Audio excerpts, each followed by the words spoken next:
Alright, I'm gonna just get right into it. So I uploaded my last video, bosses I got beef with, and I asked for 5 likes for part 2. I am pleased to say you guys smashed that goal with 36 likes. Can we get a round of applause, everybody? Wow! So in celebration of this achievement, I've cooked up a part 2 for y'all. Now enough of my yapping, let's get right into it. So next we got the Nameless King from Dark Souls 3.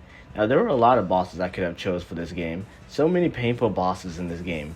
Whether it be the hellish walkback you had with the second time you had to fight Champion Gunder, the absolutely infuriating Lothric and Lorien, or the Dancer of the Boreal Valley. Yes, I still haven't forgotten about you, Dancer. After I interacted with a friendly NPC and then walked towards the statue, I was surprised to realize that there was a boss battle in this area. I lost 60k souls because of her. I'll never forgive her for that. Thanks to that incident, I made an effort to spend any souls I had just so I wouldn't suffer a loss like that again. But regardless, none of them compared to the terror that is the Nameless King. So I stumble upon this area while progressing to the game and I find a lever.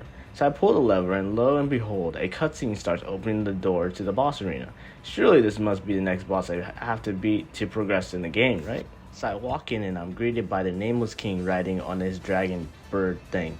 The first thing I absolutely despise about this boss fight is the camera. The camera was my biggest enemy in the boss fight. It felt like I was fighting the camera and the Nameless King at the same time. In a normal boss fight, you would usually click the N-lock stick to lock onto the enemy and then fight that way so that you don't lose track of the boss.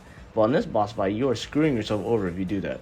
The camera starts going crazy because the boss is constantly flying across the arena back and forth, so the lock often breaks the moment the dragon flies off the screen, which is very frustrating. Camera-wise this is frustrating, but fighting the boss itself is also frustrating. Having to run all the way to the other side of the arena just to get 2 hits off of him, just so you can blast off to the other side of the arena is infuriating. Then you got to the trouble of hitting the dragon. Now you're probably like, it's a dragon bro, it's humongous bro. How are you struggling to hit it? Here's the deal. If you hit the dragon in any other part of its body, it barely does any damage, so basically you're just wasting your time. Instead, however, the weakness of the dragon is its head, which is not that big. And I can't tell you how many times I missed his freaking head every time I was trying to hit it, just for the Nameless King to punish me immediately. I should also preface that when I was doing my playthrough of Dark Souls, I was melee strength build, along with some dexterity when I felt like it. Never touched intelligence, because who needs that when you get a big Oonga Boonga sword? Big sword, big damage, that's all you need. Also Claymore gang, rise up. But yeah, I was using the Claymore, so you need to be precise with your hits, or else you're going to get rocked. So yeah, while I was trying to get the hit the tiny head of this dragon, you also got the Nameless King attacking you with his lightning sword. Now his regular attacks aren't too bad, the classic FromSoft delayed swings I've grown accustomed to, so that was all about timing. Now I don't know why, but the attack when he uses a lightning sword slam killed me a lot. Lightning AoE on that attack was hella annoying and it would trip me up from time to time. Now thankfully the dragon, although really annoying, is very weak, so getting those hits in with my claymore made the boss fight much easier, especially if I staggered it. I got a ton of damage off on it and that basically ended it for me. That part was annoying, but it wasn't too bad. I guess we can move on. Wait a minute.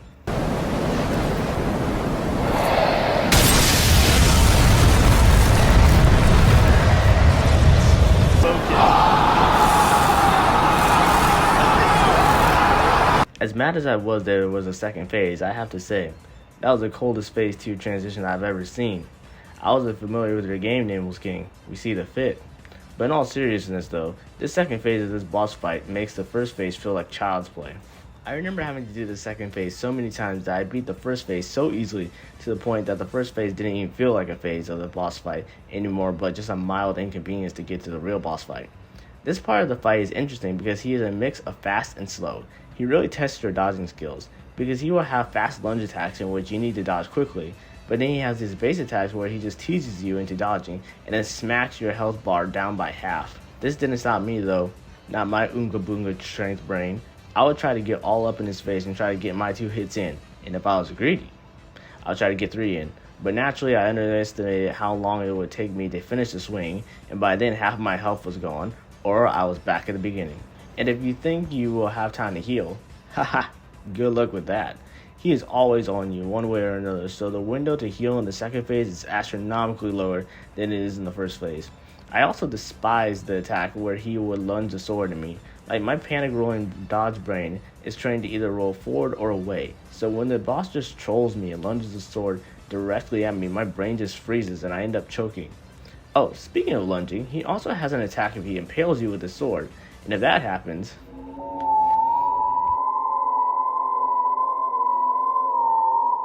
you better pray you have full health, or you're gonna have to see your dragon friend for the 80th time. I finally beat this dude after locking in and learning the art of not panic rolling, but man was it a struggle. I feel like Nameless King was a moment of reckoning for me, and it helped me a ton when I decided to play Elden Ring later on. Also, fun side fact, it wasn't until after beating this boss that I realized that he was optional, so I suffered for no reason at all. Funny, right? Next we got Dr. Cal's robot from Cuphead. Dr. Cal's robot, although it has an amazing boss theme, generally one of my favorite themes in the game. As a matter of fact, peep the theme real quick.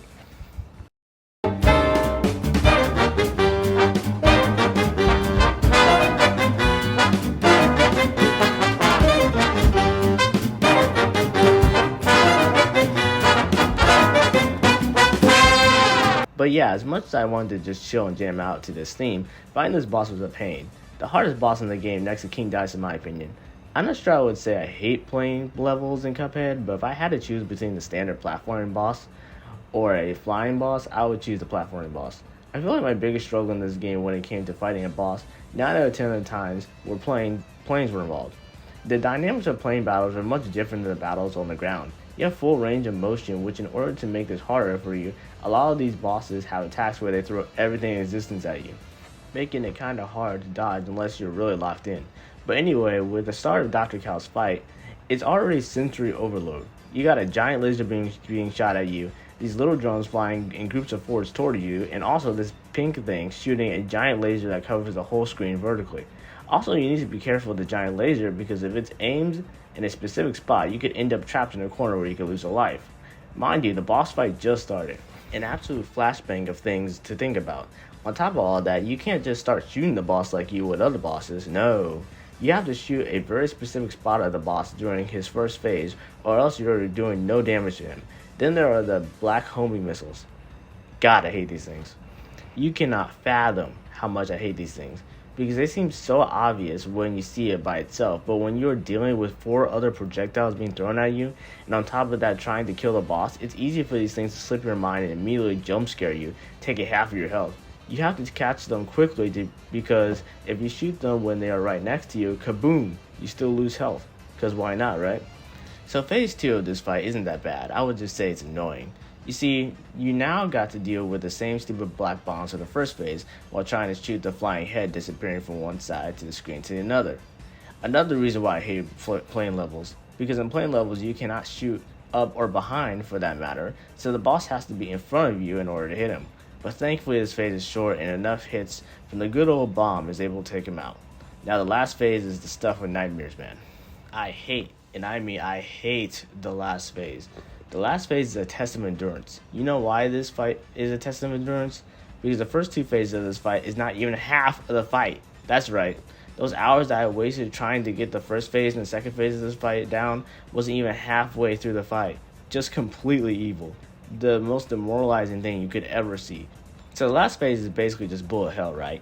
He pulls out a chaos emerald basically and starts shooting a bunch of particles at you that you have to dodge, and that's not it. It gets even better. These platforms with electricity on it also start rising from the bottom and top of the screen, and you have to dodge those while simultaneously dodging the red and blue particles from the emerald. And don't forget, you have to be shooting him while doing this. A funny thing about Cuphead is that you can't see the health bar of bosses like most games, so it can often make a boss fight feel quite long. You're just huffing copium in your mind that maybe the boss has low health and that you're this close to beating it. Same for this level, except it felt like torture.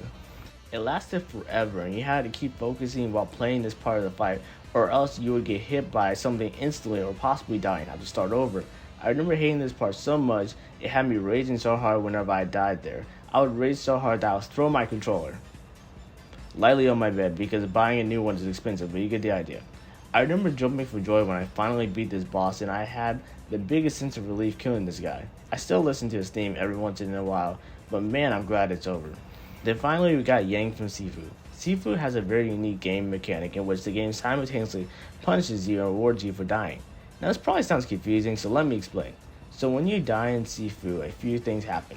The starting age in Sifu is 20 and the highest age is 60. When you die, your age increases, and the more you die, the amount of years your age increases will increase. So the con of your age increasing is that your health will get lower, but the pro of your age increasing is that you deal more damage, making you stronger. You also keep the age that you finish a level with. So if you beat the first level with an age of 29, then the age of 29 will carry on to the next level.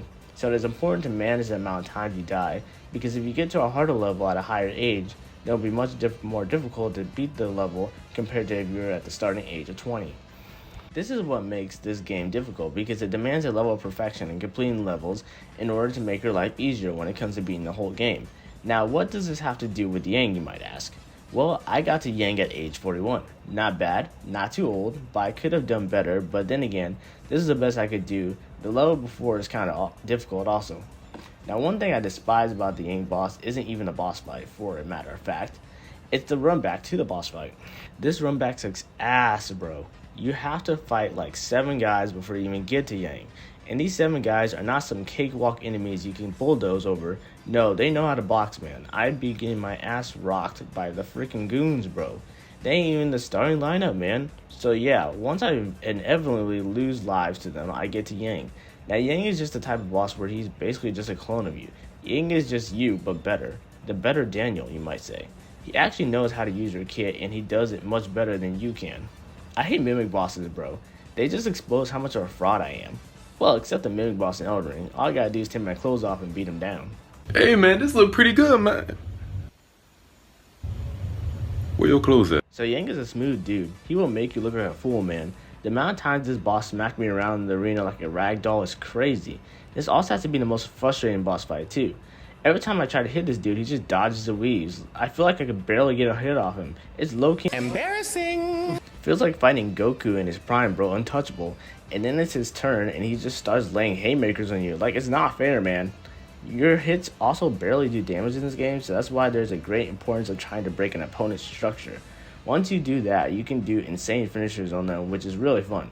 Well, unless you're fighting Yang, and in that case, it feels impossible to get his structure bar up so you can actually stun him. This boss had me fuming, man. So much that I took a 6-month break from this boss. Yeah, that's right. I took a vacation, bro.